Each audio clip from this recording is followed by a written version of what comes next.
Então vamos lá, vamos recomeçar os nossos estudos aqui. Hoje nós vamos falar sobre o homem como a imagem de Deus. Nós estamos percorrendo esse tema, que é o drama das Escrituras, estamos passando pelos Atos. Se você vai acompanhando as nossas aulas com calma, com atenção, você percebeu hoje que, por exemplo, o cântico que nós cantamos, o hino final, Grandioso És Tu, ele meio que passa por todos os atos. Ele começa na criação, depois passa na redenção, em Cristo Jesus, e termina quando a gente estiver na glória, Isso para nos lembrar também musicalmente sobre esses atos que resumem, escrevem sobre e descrevem o ato de redenção de Deus sobre nós. Então, ele estabelecendo o seu reino, nós estamos falando disso nesse primeiro momento, nós estamos aprendendo um pouco sobre isso. Depois nós vamos ver na semana que vem sobre a rebelião nesse reino, a queda, os efeitos da queda no mundo e tudo mais. O ato 3 do rei escolher Israel, a redenção é iniciada. A gente vai ver isso em duas grandes etapas, um povo para o rei e uma terra para o seu povo. E depois nós vamos também passar por esse período intertestamentário, esse período que na sua Bíblia é só uma página em branco, mas que, como a gente falou, tem 400 anos de história, que não teve revelação de Deus, mas que aconteceram coisas importantes até a gente chegar em Jesus Cristo, para a gente entender Jesus Cristo, a vinda desse rei e ele realizando a sua redenção. Então, todos esses atos, a gente já passou várias vezes por eles, nós estamos percorrendo porque faz parte dessa história do drama bíblico, nos lembrando sempre que essa história é a nossa história também. Foi o que a gente falou na primeira aula. A gente precisa de histórias e a gente precisa de uma grande história que explique toda a nossa realidade. E a gente sabe que tem duas grandes histórias concorrendo a nossa devoção nelas: a palavra de Deus e a história ocidental, que deseja justamente que a gente viva numa linha de pensamento contrário a Deus. Tudo que vocês veem no mundo afora sendo promovido, que às vezes a gente dá alguns nomes específicos, faz parte dessa consequência da história ocidental, que ela sempre está entrecortada pela história bíblica também. Mas hoje a gente vai falar mais um pouco sobre esse ato primeiro. E aí volta a sua Bíblia para Gênesis, fica com ela aberta em Gênesis 1 e Gênesis 2, porque nós vamos examinar bastante ela hoje. Hoje a gente falou na semana passada sobre o Criador, quem é esse Criador, o que ele fez, o que ele estabeleceu e a sua criação. E a gente aprendeu algumas coisas importantes. Essa foi a conclusão final da nossa aula. Que Deus é eterno, que Deus é um só no sentido de as três pessoas formam um Deus só, é um Deus apenas, não são vários deuses. Tanto é que a narrativa de Gênesis é para combater a ideia de que vários deuses presentes, A gente falou bastante sobre isso, como Deus vai criando coisas que o povo naquela época adorava. Então ele está mostrando, olha, eu tenho poder sobre essas coisas, então não vale a pena adorar. Então, ele é distinto da criação, ou seja, ele se distancia da criação, ele se diferencia da criação, ele não é a criação, isso é uma coisa muito importante também. Ele é um rei soberano sobre a criação. Ele vai governar, ou seja, quando ele coloca ordem no mundo, ele está mostrando o seu poder de governo sobre a criação. Ele é poderoso e ele é pessoal, ele é um Deus que se relaciona. E por ser ele um Deus que se relaciona, a gente vai ver hoje no tema da nossa aula o fato dele ter criado os seres humanos, dele ter estabelecido a criação dos seres humanos. Então a gente vai falar sobre o homem como a imagem de Deus. Quando a gente fala sobre o homem como a imagem de Deus, a gente já falou isso um pouco nas quartas-feiras, porque a gente vai ver hoje como vai complementar um outro lado do que a gente estava falando na quarta-feira. Quem está aqui na quarta-feira está aprendendo e já ouviu bastante sobre esse aspecto da imagem de Deus voltada dentro da área da família. Mas hoje a gente vai falar de um aspecto mais geral. E aí eu quero jogar uma perguntinha para vocês participarem. O que é a imagem de Deus? O que a Bíblia quer dizer quando Deus diz que façamos o homem à nossa imagem e semelhança? O que Deus queria com isso? O que ela quer transmitir para nós?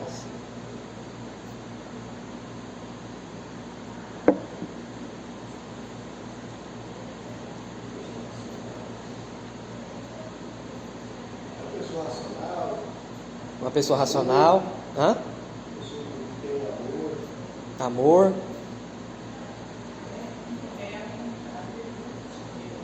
atributos de Deus, todos os atributos de Deus. Quais a gente não tem? Vamos falar que é mais fácil. Onipotência, onipresença, onisciência.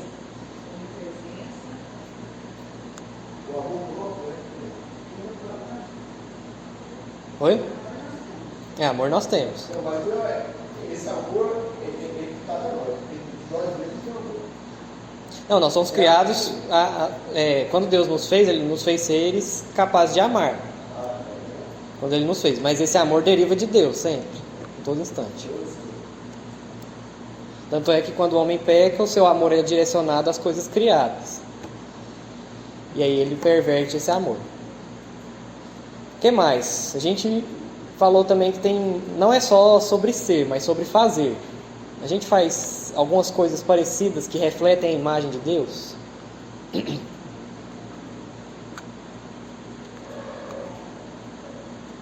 Sim ou não?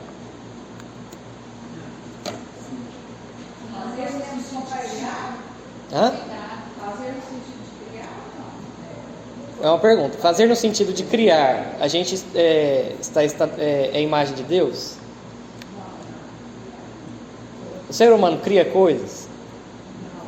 O que o ser humano faz?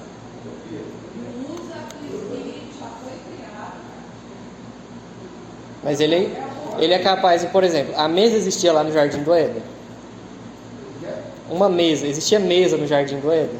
Deus já fez uma mesa pronta do céu? O que o homem fez? Usou coisas da criação para criar uma nova coisa.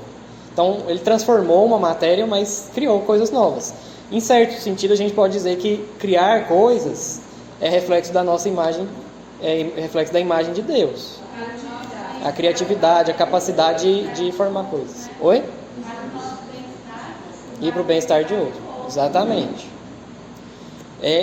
A gente só gosta de lembrar que a imagem de Deus é características morais, mas também tem sobre fazer coisas. Um dos aspectos é o quê? A gente falou sobre isso na quarta-feira. Multiplicar. Deus nos dá o poder de espalhar as imagens dele. Ele diz, vamos fazer o homem fecundo. Ou seja, capaz de o quê? Gerar novos homens. Não que ele crie outros seres, mas ele gera novos homens. A gente vai falar mais sobre isso, só para instigar um pouquinho o pensamento de vocês, sobre o homem como a imagem de Deus. Então, quando a gente pega Gênesis 1, e a gente vai observando aqui com os detalhes, se você volta para o versículo 26, que é onde tem um enfoque sobre o homem, a Bíblia diz, façamos o homem à nossa imagem, conforme a nossa semelhança. A primeira coisa que a gente precisa entender é que o homem está sendo apresentado aqui como uma criatura. Ok, isso eu já ouvi e parece óbvio, mas muitas vezes a gente não age como criatura. Quando o Gênesis vem e diz, façamos o homem à nossa imagem, à nossa semelhança, vamos voltar para o pensamento daquele povo. Para eles, existiam pessoas que eram capazes de ser o quê? Divindades. Principalmente no Egito, o faraó era uma divindade. Ele era tratado como um representante dos deuses na terra.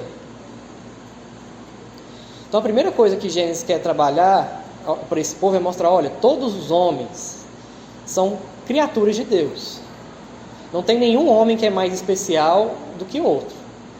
Todos os homens, eles foram feitos à imagem e semelhança de Deus. Eles são criação. Isso é muito importante para quebrar esse conceito. E ao mesmo tempo é para quebrar a ideia de que o quê? A distinção entre os homens. Quando você entende que você é uma criatura, você não vê que você é mais importante que o irmão do seu lado. Você nivela todas as pessoas debaixo de um mesmo patamar. Todo mundo é criação de Deus. Todo mundo faz parte da parte de criação de Deus. E aí o que eles queriam mostrar também? Que todo ser humano ele vai carregar a imagem divina. Novamente, lá em Gênesis, no período que o pessoal estava lendo esse texto, eles entendiam que o quê? Quem era a imagem de Deus? Só algumas pessoas. Só quem eram os grandes faraós, só quem eram os grandes governantes, os grandes líderes, as pessoas que eram consideradas maiores dentro do sistema da época. Então, quando a Bíblia diz, façamos o homem à nossa imagem, à nossa semelhança, a Bíblia está dizendo, todos os homens carregam a imagem de Deus. São reflexos da imagem divina. Eles espelham. E não é a imagem física. E não é a imagem física. Eles espelham o próprio Deus. E com isso, eles querem estabelecer que o quê? Todos nós somos iguais. Então, esse é um dos pontos importantes aqui. Nós temos que entender nossa posição como criatura. Nós somos criados por Deus. O outro elemento é que tem um destaque aqui sobre esse relacionamento de Deus. Façamos o homem à nossa imagem, conforme a nossa semelhança. E aí a gente vai ver o capítulo 2 todo, uma descrição sobre como Deus se relacionou com essa criação. Então, Gênesis 1, Gênesis 2, consequentemente, eles nos ensinam sobre o nosso relacionamento com Deus. A primeira coisa que a gente tem que entender é que o quê? Ele é o Criador. E como Criador, ele tem o quê? Autoridade, tem domínio sobre a nossa vida. A gente foi criado como um dos elementos mais importantes da criação, mas ainda assim estamos submissos. Estamos debaixo de uma autoridade, que é a autoridade do nosso Deus. E aí a gente vê aqui que de todas as partes da criação, uma só Deus tem um destaque maior. Tem um relacionamento com ela. Deus não tem o mesmo relacionamento conosco que com os passarinhos. Deus não tem o mesmo relacionamento conosco que com os macacos, com as estrelas. Ele nos trata de maneira diferente. Nós somos a coroa, é a expressão que muitos teólogos usam. Nós somos a coroa da criação. Nós somos o ponto alto, o ápice, o ponto principal dessa criação de Deus. Por o quê? Carregar esse reflexo da imagem de Deus. Então nós somos imagens. E com isso, ao mesmo tempo, a gente é semelhante e é diferente. A imagem é uma coisa. Quando você tira uma foto, eu bati uma foto aqui da sala. Você pode dizer que essa imagem é você? Pergunta filosófica agora. Se eu bater uma foto aqui da sala e todo mundo aparecendo bonitinho, você pode dizer que essa imagem, ela é você?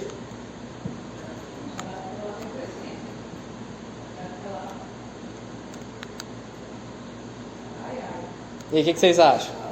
Hã?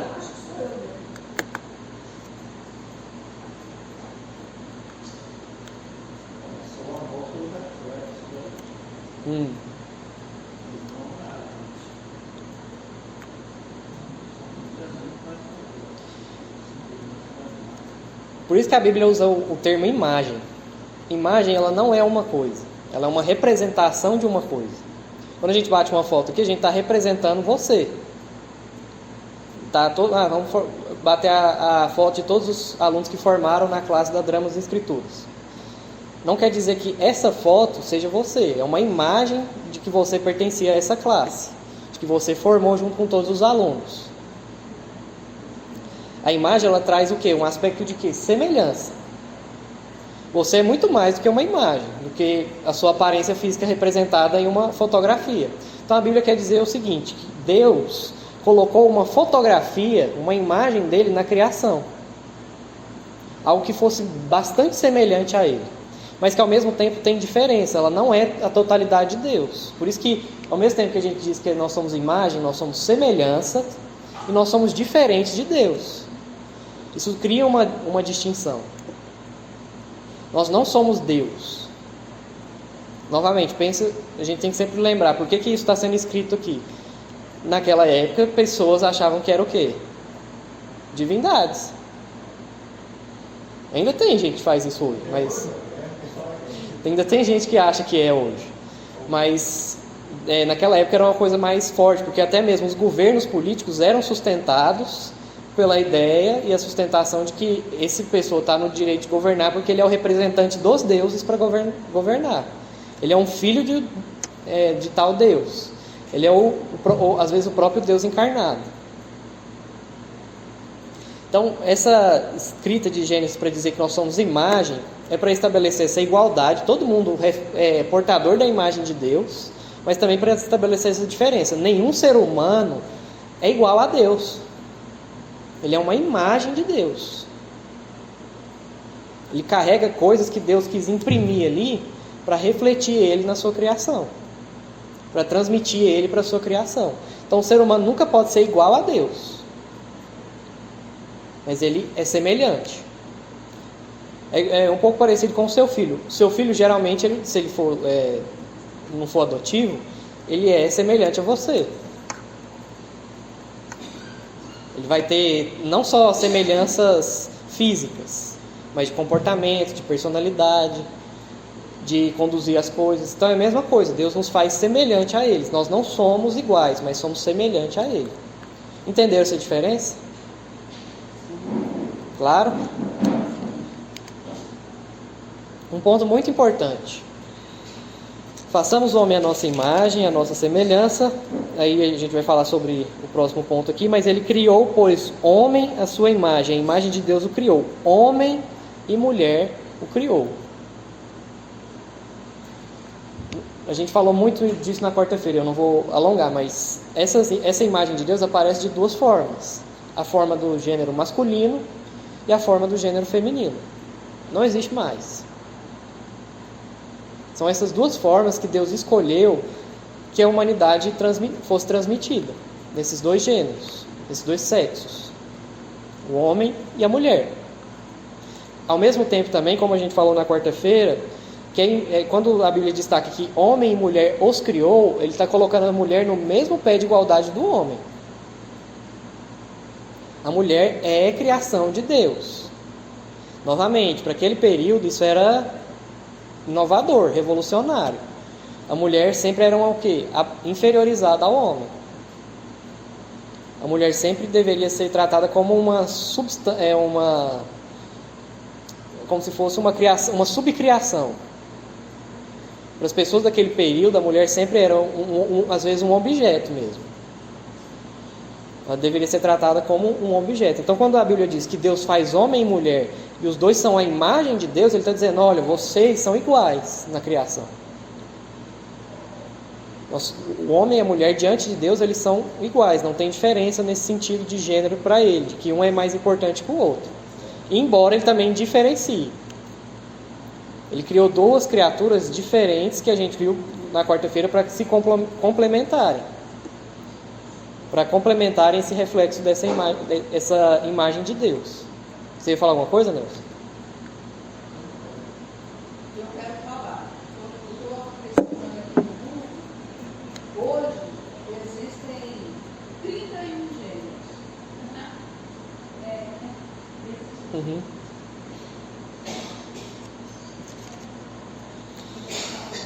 Isso é um ponto importante. O que a nossa sociedade hoje tenta dizer? Não.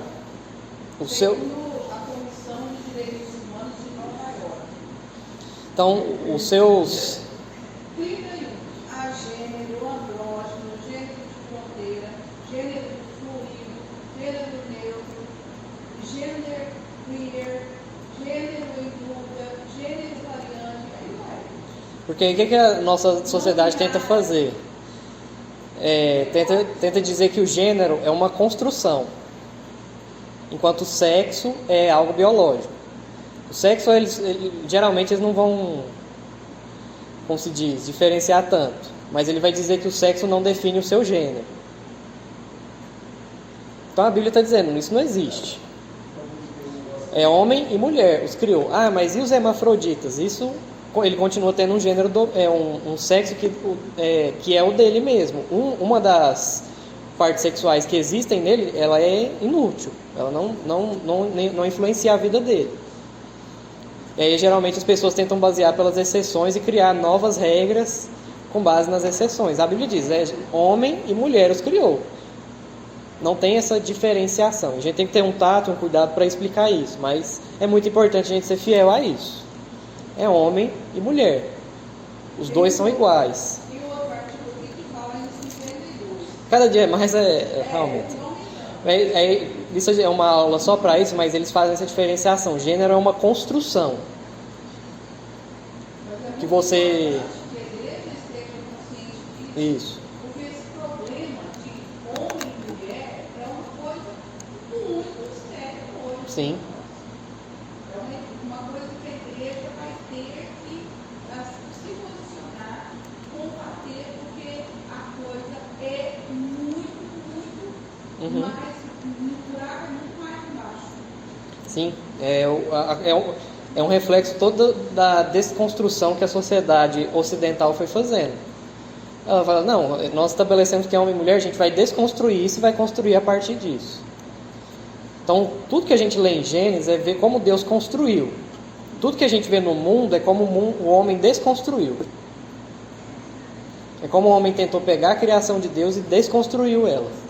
Então, na sexualidade, nas relações familiares, na nossa vida, a gente viu que a gente é a imagem de Deus. Aí a gente pega essa característica capaz de criar coisas, transformar coisas, cultivar e guardar coisas, e usamos ela agora para o mal. Aí é o tema da aula da semana que vem.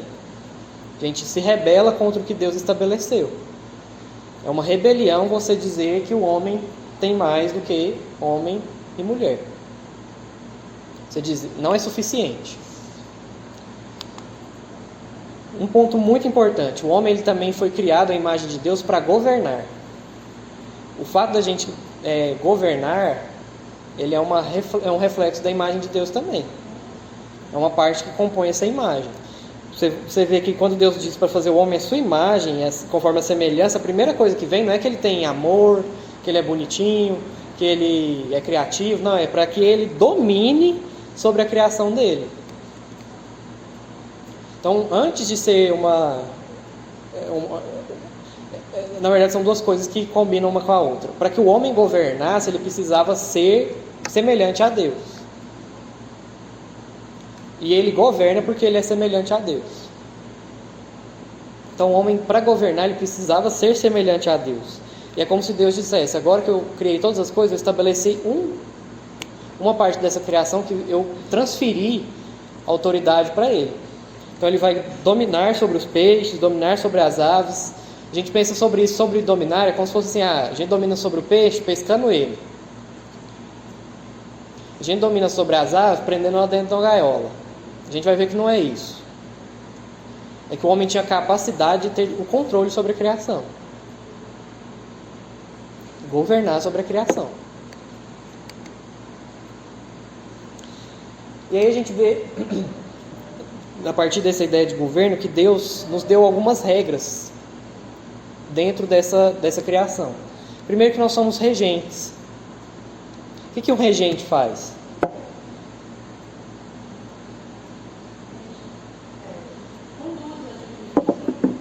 Um regente de uma orquestra, o que ele vai fazendo? Vai conduzindo a orquestra, né? Para que ela fique o quê? Fique harmônica. Um mau regente deixa o quê? Cada um indo para o seu lado. Vai funcionar? Não vai funcionar. Vai virar bagunça. Então Deus estabeleceu dentro da criação que a imagem dele fosse regente da criação. Isso significa que o homem tinha capacidade de dominar sobre essas coisas. E aí quando a gente lê Gênesis 3, entende, Deus colocou o homem como grande parte da criação, é para que ele também dominasse sobre a serpente. A gente pensa nele, nossa, coitadinho de Adão e Eva, era tão inocentezinho. Mas a Bíblia já tinha dado ordens, eles deveriam dominar sobre a criação. A serpente era o quê? Criação.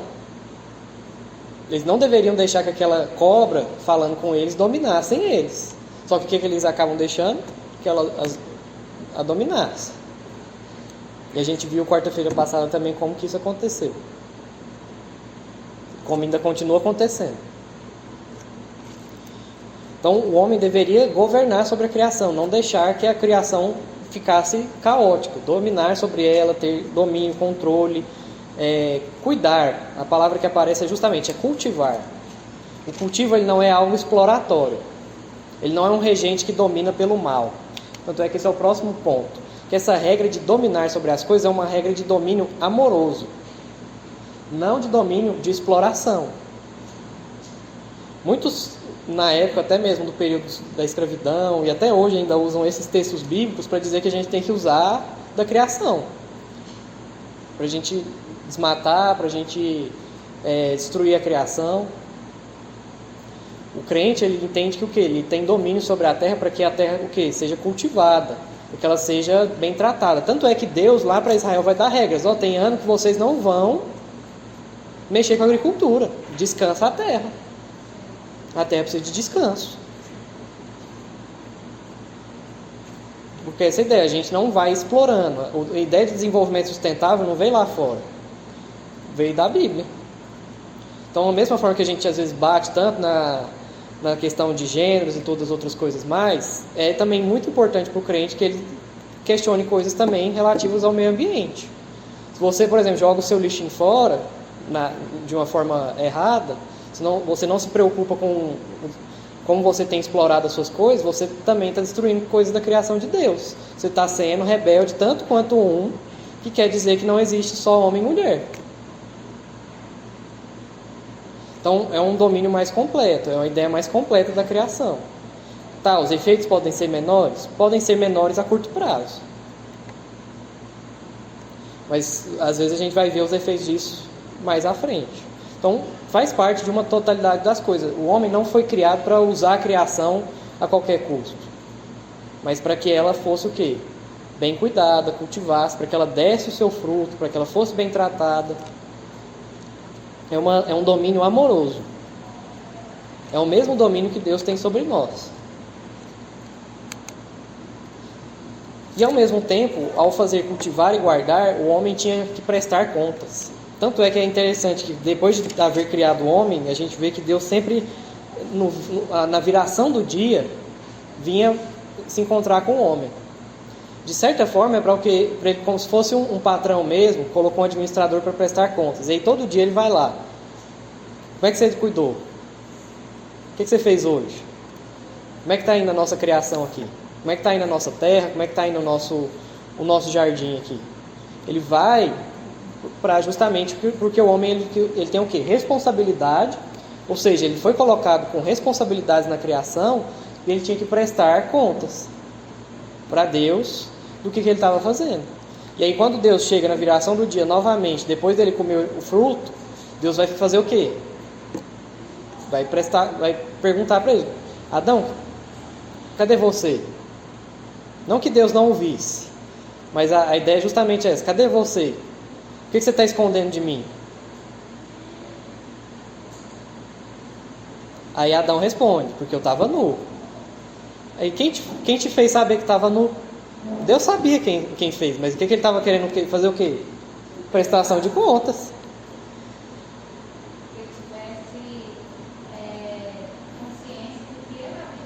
Exatamente. Então a gente às vezes pensa em um Adão como se fosse um inocentezinho, assim, que ele não sabia de nada. Pelo contrário, ele sabia de tudo que ele tinha que fazer. Tudo. E aí ele fez o errado.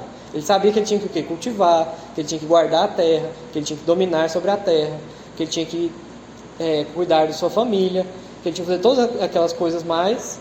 E uma coisa só que ele não devia fazer: não comer do fruto. E ele vai lá e come.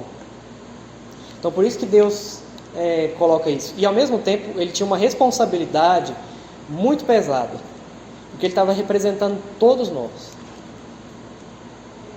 A gente precisa crer também na representação de Adão. Não é só na de Jesus, não. Porque se a gente não crê que Adão nos representava e levou à queda, a gente não pode crer também que Jesus representava e nos levou à salvação. Ele é o segundo Adão, a Bíblia diz isso, e principalmente porque senão é o seguinte: não, com relação à queda ele não me representava, não. Então você não tem pecado, não tem justificativo. Você pecou porque você quis mais ainda, né? E aí você quer que alguém te represente para perdoar o seu pecado.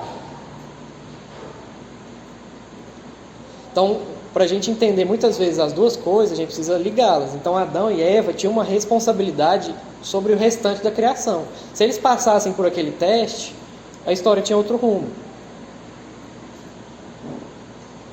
Talvez não teríamos mais outros testes, e é o que um autor diz, que a shalom, que é um termo que aparece aqui o tempo inteiro que Gênesis quer apresentar, é uma shalom. O que é shalom? É o termo que os hebreus usam para paz. Mas não é aquela paz assim, ausência de guerra. Tudo em ordem. É a paz porque está tudo funcionando de forma adequada. Está tudo no seu lugar, está tudo organizado, tudo bem realizado. Adão vivia nessa espécie, mas ele tinha uma possibilidade o quê? De cair. Então havia algo que deixava ele instável ainda. Se ele passasse pelo teste, ele viveria a shalom. Agora ele não passa. E aí o tempo inteiro é o homem o quê? Tentando buscar essa shalom de novo, só que pela própria força. O restante da Bíblia é essa tentativa de nos mostrar isso. E depois a gente vê que Deus manda Cristo Jesus, que traz essa paz. Por que aí Paulo vai dizer: a paz que excede todo entendimento guardará o vosso coração? É essa paz o quê? De Deus colocando tudo em ordem. A paz que tranquiliza. Por que a gente cumprimenta um outro com a graça e com a paz? Porque era esse estágio que a gente almeja estar com Deus, em paz. Adão tinha paz com Deus também, antes de pecar. Então, diante disso, o homem também tinha que desenvolver. Isso é um ponto muito importante. Veja o 2,15. Tomou, pois, o Senhor Deus ao homem e o colocou no jardim do Éden para o cultivar e guardar. Quando você cultiva algo, não é só para manter. Você quer que ele desenvolva. Então, Adão deveria promover o desenvolvimento da criação. A tecnologia não é algo ruim. Pelo contrário, é algo bom. Só que a gente vai ver que, por exemplo, ela nasce dos filhos de Caim. O que isso quer dizer? Que a tecnologia... Quando eu falo de tecnologia, não pense em... A tecnologia da época era inventar o machado, era inventar a carroça, a roda, inventar essas coisas. Coisas que até então não existiam. Só que quem a Bíblia atribui que foi os criadores? Caim, a família de Caim. O que ele está querendo mostrar? Que o homem começa a usar da tecnologia para se desvencilhar de Deus. E aí você pode ver que hoje a nossa sociedade, ela se acha muito por ser a sociedade o quê? Mais tecnológica, mais independente. Só que na verdade ela é uma das mais dependentes. Tanto é que se a gente perder hoje internet e energia, nossa sociedade toda entra em colapso. Se der uma explosãozinha melhor no sol, todos os nossos hard disks vão pro saco. E aí não tem mais nada gravado. Ou seja, a gente criou uma dependência no quê? Na criação novamente. Numa falsa ilusão de que a gente tem domínio. Então...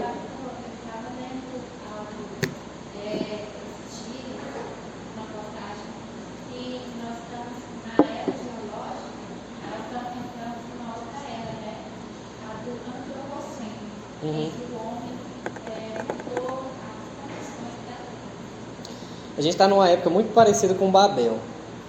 Quando a gente chegar para falar um pouco sobre Babel, a gente vê, mas a ideia de Babel não é só construir uma torrezinha. Eles queriam fazer algo revolucionário, uma independência de Deus, através do quê? Da produção humana. Hoje o que o homem tenta dizer é o quê? Não, a gente não precisa mais de depender de Deus fazer milagre, a gente tem antibiótico.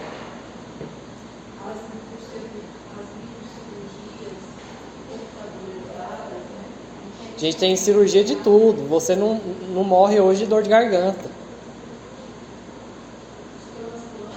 Transplantes sofisticados. Ao ponto da gente estar vivendo uma era que a gente vai falar de transhumanismo, que é transformar o ser humano.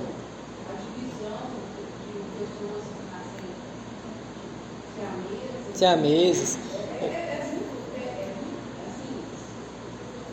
Maravilhoso. Só que ela está impulsionada pela uma... Exatamente. Então o homem deveria fazer isso, desenvolver a criação, deveria ter esse cuidado com a criação. Só que o impulso hoje que ele tem para desenvolver as coisas é para o quê? Para ele dizer, eu não preciso de Deus. Totalmente corrompido. A motivação é o quê? Eu não preciso de Deus. Eu não dependo de um ser maior do que eu. Eu confio no que eu estou criando. Só que cada vez mais ele se torna dependente. Tá vendo até mesmo nossas crianças. Um menininho hoje lá fazendo conta de matemática, ele pergunta para a Alexa. Escondido da mãe. A Alexa responde até sussurrando baixinho para a mãe não ouvir. O menino não tem nem independência de quê? Fazer uma conta matemática. Depende da tecnologia. Então a gente está transformando até esses aspectos mesmo do ser humano. O homem não mais cultiva a terra. Ele bota uma máquina para trabalhar para ele. A gente não guarda mais nenhum uso de celular, de documento, de celular. Então, tudo isso para a gente entender um pouco como a gente chegou aqui hoje. A gente liga muito com Gênesis, essa ideia de desenvolver, cuidado, era muito importante. E é fundamental, mas a gente também tem que trazer para a nossa realidade. Porque o que a gente desenvolve? A gente tem que continuar. Quem trabalha hoje com tecnologia, com as coisas, tem que desenvolver mais. Só que a sua motivação não é o quê? Para que o homem fique mais independente. É para que o homem o quê? Cumpra com o chamado que Deus o deu.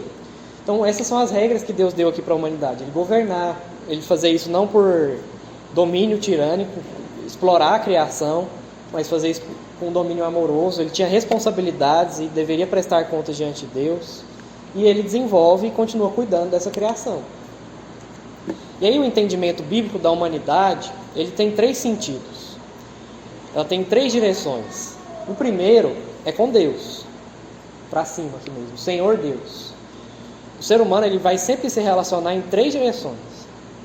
Com a sua divindade, não necessariamente vai ser Deus, mas o que se espera que o homem foi criado para fazer é desenvolver com a sua divindade. Mesmo o ateu, ele tem uma divindade. A gente, por exemplo, vê muitos ateus na área da ciência. Para eles, o grande Deus é o progresso científico. Eles confiam na capacidade do homem progredir cientificamente. Toda a devoção dele está ali.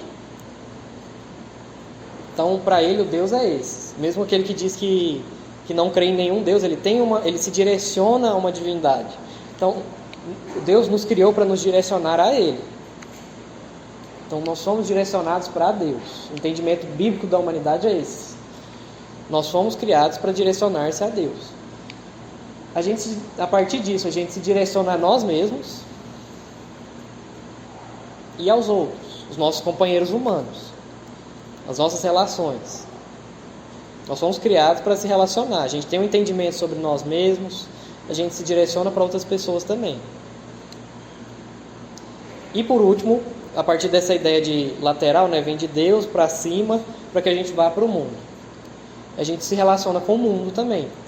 O trabalho, a política, o cuidado com o meio ambiente, todas as outras coisas mais. A gente tem sempre esses 3 níveis de direcionamento de relação. Você pode ver, todas as nossas causas, elas sempre estão com problema aqui, aqui e aqui. Você tem problema com você mesmo, você tem problema com as pessoas à sua volta, você tem problema com o seu trabalho, você tem problema com a política do país, você tem problema com o meio ambiente. Por quê? O pecado pegou esse nível de relacionamento que o ser humano tem e destruiu tudo. E o que sustenta é sempre esse aqui. É o direcionamento com Deus. Se ele está desalinhado, se ele está direcionando para outra divindade, tudo isso aqui é como se fosse uma bússola mesmo. Quem já usou bússola sabe como é que ela funciona. Ela precisa estar bem calibrada. Agora, se tem alguma instabilidade magnética, você põe um ímã mesmo perto da bússola, já viu o que acontece? Depois pesquisa na internet, a bússola começa a girar loucamente. É a mesma coisa, quando a gente coloca uma coisa diferente ali com relação ao nosso norte, o nosso eixo magnético é Deus. É o que sustenta tudo. E aí a gente coloca alguma coisa que é o pecado, que traz essa instabilidade, tudo isso aqui começa a girar sem rumo, sem direção. Então, o nosso norte é sempre Deus, para que você tenha não só paz com você mesmo, mas saiba lidar com você mesmo, saiba lidar com seus companheiros humanos e com o restante do mundo. Nós sempre nos desenvolvemos nessas 3 áreas. Andamos nessas 3 áreas. Ficou clara essa questão? É o que a própria Bíblia traz aqui. Era a relação dele com Deus, quando ele cria uma mulher para o homem, para que ele tivesse companheiro, para que ela tivesse uma companheira, o ser humano vivesse em sociedade, e o tempo inteiro Deus está dando para que ele faça o quê? Governe, cultive, guarde. Alguém ia falar alguma coisa?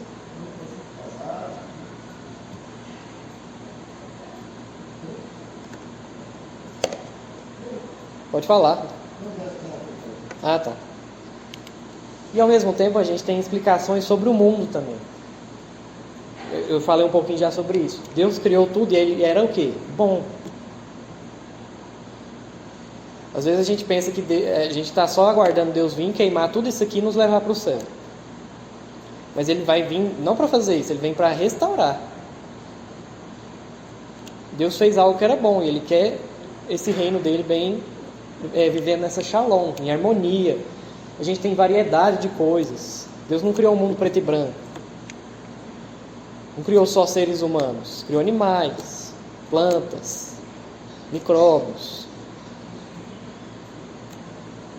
Então, todas essas coisas, para entender, Deus fez um mundo o quê? Bom, o homem não tinha ali forças externas que motivavam ele a pecar. Em que sentido? Não tinha nada na criação que o homem podia dizer assim, eu estou insatisfeito com isso aqui, por isso eu vou pecar. Não tinha nada. Até o que Deus falou que não estava bom, que era o que ele estava só, ele foi lá e providenciou uma companheira. E aí, a narrativa de Gênesis é nos mostrar, olha, Deus fez tudo correto. O único responsável por pecar foi Adão. Foram os primeiros pais da humanidade.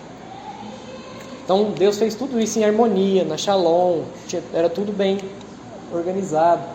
É sempre importante, o mundo ele foi ordenado pela palavra de Deus. Quando Deus diz, haja luz, ou seja, a palavra de Deus coloca ordem no mundo. Já é uma mensagem para nós mais à frente. Quem que é a palavra viva? Quem que é o verbo que se fez carne? Jesus Cristo, muito bem. O verbo que se fez carne. O que é o verbo? É a palavra. A palavra de Deus se transformou em carne. A gente vai falar sobre isso hoje à noite. Ela se identificou com esse mundo. E é Jesus Cristo quem começa a colocar novamente ordem no mundo. O mundo novamente entra em caos por causa do pecado. E novamente Deus, por meio da sua palavra viva, começa a reordenar ele. Nós já vivemos um período de reordenação do mundo. Mesmo que você pense, não, mas eu só estou vendo um trem desengringolar, mas Deus está já agindo para reordenar esse mundo. Outra coisa muito importante, é Deus quem estabelece aqui a história. O começo dessa história. A história toda é começada aqui por Deus. E por fim, para a gente terminar a nossa aula de hoje, esse entendimento de reino. Deus está fazendo um reino. Quando ele termina aqui a criação, ele diz, meu reino está pronto. Meu reino está organizado. Eu tenho meu regente para governar. Eu tenho a criação toda pronta, toda em ordem. Meu reino está pronto. A ideia é justamente essa, de apresentar a ideia de um domínio do reino de Deus aqui. Por isso que todo o restante da Bíblia, Jesus fala muito, o reino de Deus já é um início. Para a gente entender o restante da Bíblia inteira, a gente precisa entender muito bem Gênesis 1, 2 e 3 e 4. A gente tira o 4, mas o 4 é importante também. O resto da Bíblia é como se fosse explicação de Gênesis 1, 2, 3 e 4. A história toda já está meio que esboçada. Tem um esboço dela toda em Gênesis 1, 2, 3 e 4. E a partir disso, nós temos ali até chegar em Cristo Jesus. Para você entender Cristo, você precisa entender bem Gênesis. Por isso que a gente precisa entender esses aspectos aqui, para que você viva a sua história também, lembrando sempre qual que é a sua origem. A gente diz, pastor, nós temos a natureza pecaminosa. Isso é falso. Você não tem natureza pecaminosa. Você tem ela deturpada. O que isso quer dizer? Quando você diz que eu tenho uma natureza assim, você já entende que o que? Deus te fez assim. Deus já te fez pecador. Deus não te fez pecador. O pecado, ele é acoplado no seu nascimento. Ele é um parasita que já nasceu com você. Mas você não se torna naturalmente pecador. Deus não nos fez pecadores. Tanto é que quando Ele nos restaura, Ele nos traz a nova natureza novamente. Ele tira a gente sob o domínio do pecado. Então, quando a gente é tirado disso, a gente tem que sempre voltar para essas esperanças aqui de Gênesis 1 e 2. Do que Deus já fez, do que Deus continuou fazendo, do que Ele continuará realizando. A esperança toda é que Ele vai colocar esse mundo novamente nos eixos quando Ele voltar. Terminar de colocar nos eixos.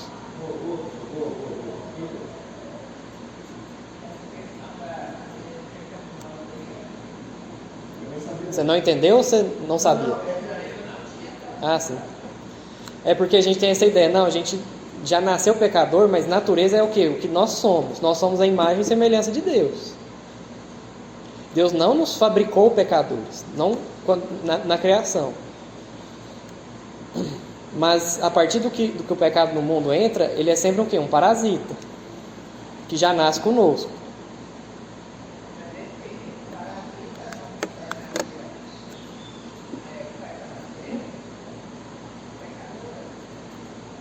Ele deturpa a natureza. O que um parasita faz com você? Quando você está com verme. O verme é um parasita. Ele te usa. Em outras palavras, ele te usa para manter a sobrevivência dele. O pecado, ele é um parasita. Ele é usado até nessa ideia. Ele é um parasita que acoplou em você.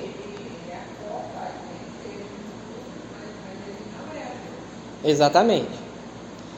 Só que se você não é transformado por Cristo, você vai morrer. Você vai ter o salário do pecado.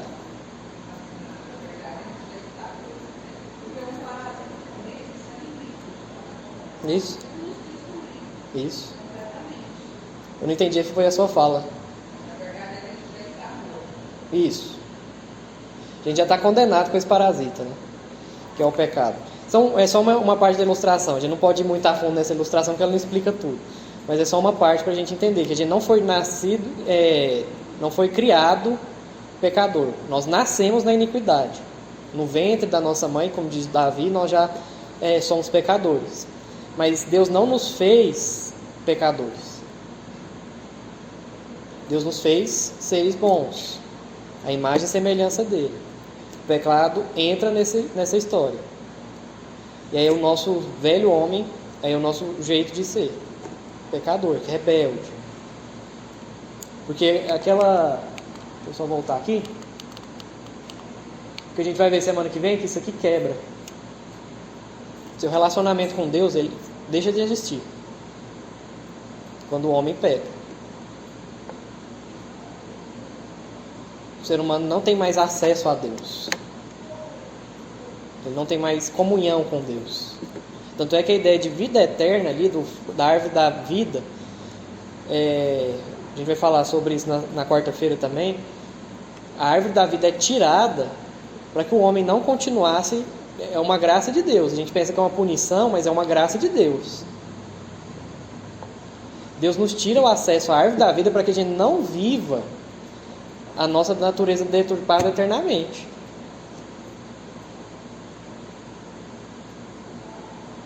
Para que a gente não continue eternamente propagando o mal. Então ele tira esse acesso. Isso é graça de Deus. A morte até mesmo é uma graça de Deus. A gente vê isso aqui na frente. É Deus impedindo que o mal continue sendo propagado. Mas ela aparece lá novamente na Cidade Santa. E aí novamente ela reaparece. Porque aí agora sim a gente vai ter eternamente comunhão com Deus.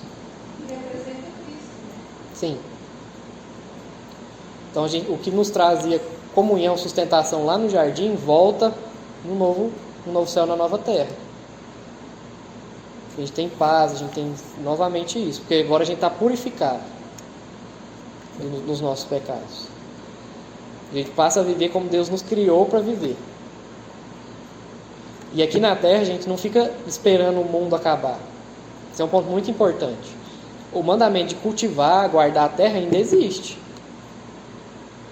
A gente pode presumir, então, ou compreender que lá no jardim o homem se alimentava da árvore da vida. Porque a árvore só foi Conjectura. conjectura, mas é uma possibilidade, né? Tem autores que acham que não, tem autores que acham que sim. O argumento do não também é bem válido, porque se ele comesse, ele já teria essa união. E o homem preferiu comer da outra árvore. Ou agora os autores defendem que comia, porque o que mantinha o homem bem, vivo, era comer dessa árvore. Não sei, a Bíblia não fala. É que as árvores, relva, grama e tudo mais, foi formada no processo de junto com o homem. Sim. O preenchimento vem nesse final, vem nesse dia.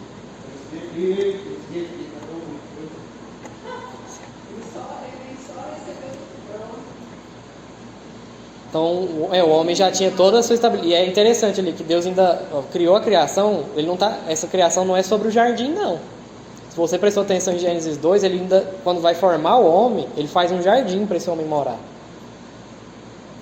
Dentro de toda a criação, ele já coloca uma criação assim. O que é um jardim? É uma coisa planejada, pronta. E você sabe onde está tudo no lugar. É você colocar as plantas em ordem.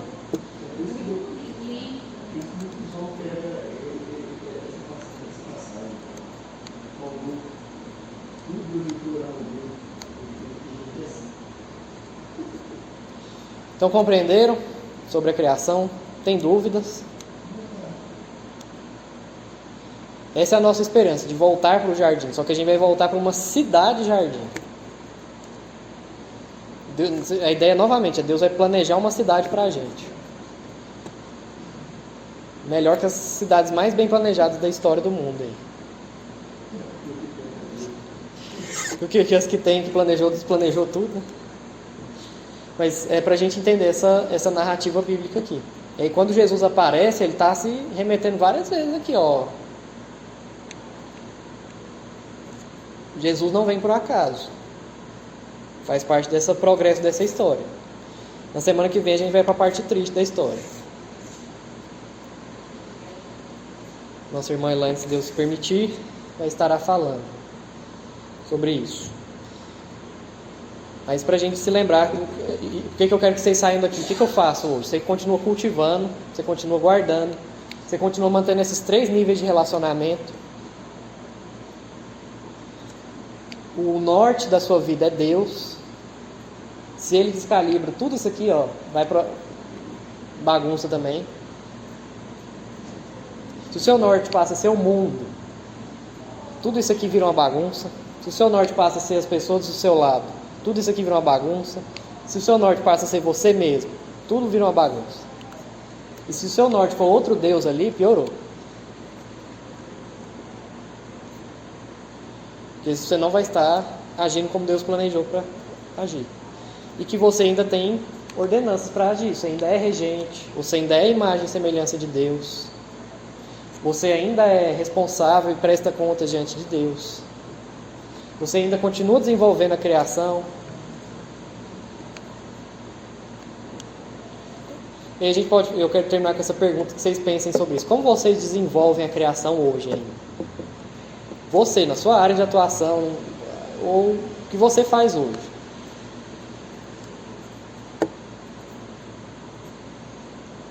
Essa resposta dessa pergunta vai dar todo sentido para o seu trabalho. E se você às vezes entrou em crise existencial, não sei como eu desenvolvo a criação no meu trabalho, Me pergunte depois. Como você pode continuar desenvolvendo, cuidando da criação, no que Deus te colocou para fazer, mesmo que você seja aposentado. Você se aposentou do trabalho formal, mas você continua fazendo coisas ainda. Você continua desenvolvendo e cuidando de coisas, de pessoas. Então pense nisso, assim. O que é muito importante eu saber também? É isso.